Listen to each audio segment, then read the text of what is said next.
আপনারা তো কম বেশি সবাই জানেন বাংলাদেশের বর্তমান অবস্থা কি। তো আমাদের যত শিক্ষার্থীরা ছিল যারা আমাদের ছাত্র জনতার বিপ্লবে আহত হয়েছে, যে সকল শিক্ষার্থীরা, তারা কিন্তু ঢাকার বিভিন্ন হাসপাতালে তারা ভর্তি আছেন। অনেকে আহত অবস্থায় আছেন, অনেকে রিলিজ দেওয়া হয়েছে, অনেকে বাসায় আছেন।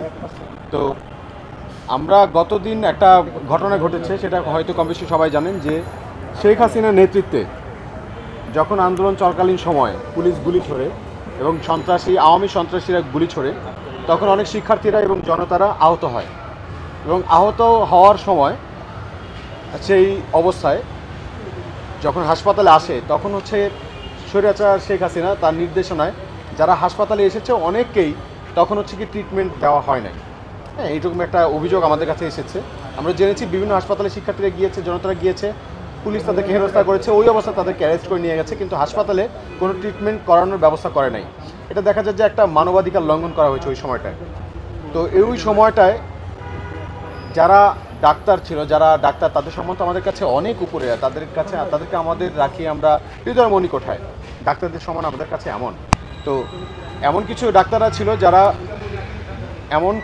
ছিল যারা শেখ হাসিনার যে দল, সেই দলীয় লেজুরভিত্তিক রাজনীতি করার মাধ্যমে তারা তাদের যে ডাক্তারের যে মর্যাদা, ডাক্তারের যে মহত্ব, এই মহত্বটাকে নষ্ট করেছে।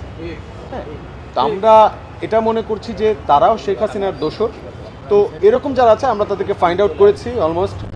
তবে এটার বিপরীতে আপনারা এটা হয়তো জেনে থাকবেন যে অনেক ডাক্তাররা আছে, অনেক ডাক্তার ভাইয়েরা আছে, যে ডাক্তার ভাইয়েরা আন্দোলন চলাকালীন সময়ে শেখ হাসিনার এত বাধা নিষেধ থাকা সত্ত্বেও তারা লুকিয়েও চিকিৎসা দিয়ে গেছেন আমাদের ভাইদেরকে। তাদের প্রতি আমাদের সম্মান, তাদের প্রতি আমাদের স্যালুট। সেই আজকে এখানে আসা সেই সকল ডাক্তার ভাই বোন যারা আমাদের আহত শিক্ষার্থী এবং ছাত্র জনতাকে, যারা ওই সময় শেখ হাসিনা এবং পুলিশের বাধা থাকা সত্ত্বেও তাদেরকে চিকিৎসা দিয়েছেন, তাদের প্রতি আমরা শ্রদ্ধা জানিয়ে আজকে তাদেরকে আমরা ফুলের সংবর্ধনা বা শুভেচ্ছা জানাতে আজকে এখানে এসেছি। এবং শুধু আজকে চক্ষুবিজ্ঞান ইনস্টিটিউটেই নয়, আমরা এখন আসলে অর্থোপেডিক্স যেই আমাদের ন্যাশনাল ইনস্টিটিউট অফ ট্রমাটোলজি, ওখানেও যাব। আমরা সেখানে গিয়ে দেখব, আমাদের যারা ভাইয়ের আছে তাদেরকেও আমরা দেখব, এবং যারা ডাক্তার আছে তাদেরকে আমরা ফুলের শুভেচ্ছা জানাবো। তারা যাতে ভবিষ্যতে একটা বর্ডার লাইন স্পষ্ট হয়ে যায়, যাতে বাংলাদেশে আর কোনো স্বৈরাচার জন্মাতে না পারে, সেই জন্য এই বর্ডার লাইনটা খুবই গুরুত্বপূর্ণ।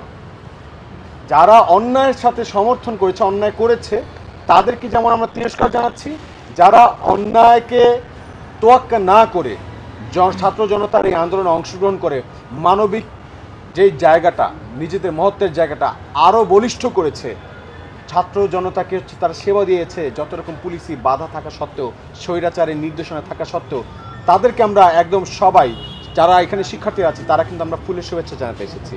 এবং আমরা এইটাই মেসেজ দিচ্ছি, যারা স্বৈরাচারী তাদেরকে বর্জন করেছে বা বর্জন করবে ভবিষ্যতে, এই যে স্বৈরাচারের মনোভাব, এটা প্রত্যাখ্যান করবে।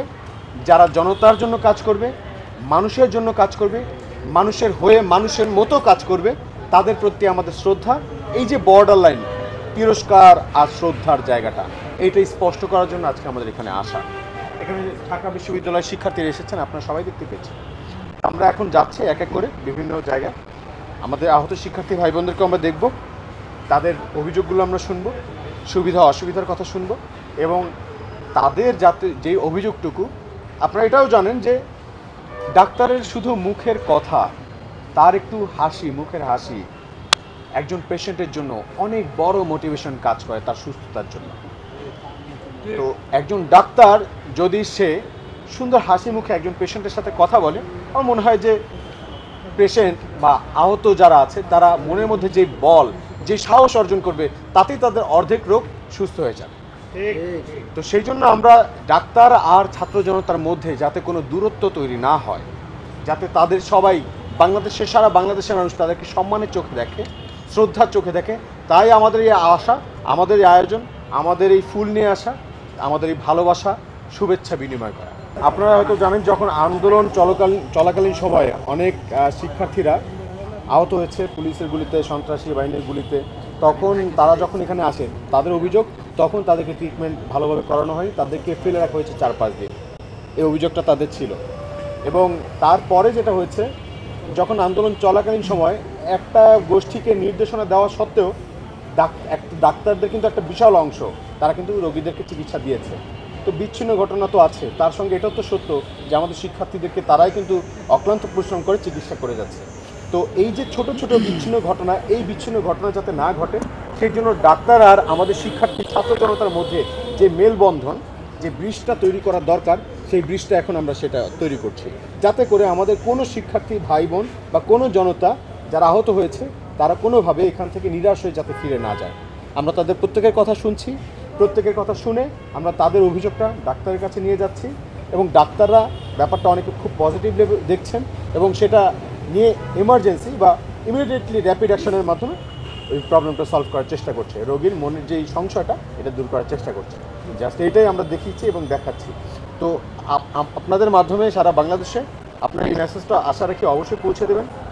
আমরা বাংলাদেশের সকল স্তরের মানুষ সবাই এক, আমরা কেউ ভিন্ন নই। তবে যেখানে অন্যায় হবে সেখানেই আপনারা প্রতিবাদ করবেন, আপনারা আওয়াজ তুলবেন, আপনারা সবাই মিলে কথা বলবেন, আপনারা কণ্ঠে কণ্ঠ রেখে আপনারা কথা বলবেন, কাঁধে কাঁধ মিলিয়ে আপনারা কথা। ধন্যবাদ।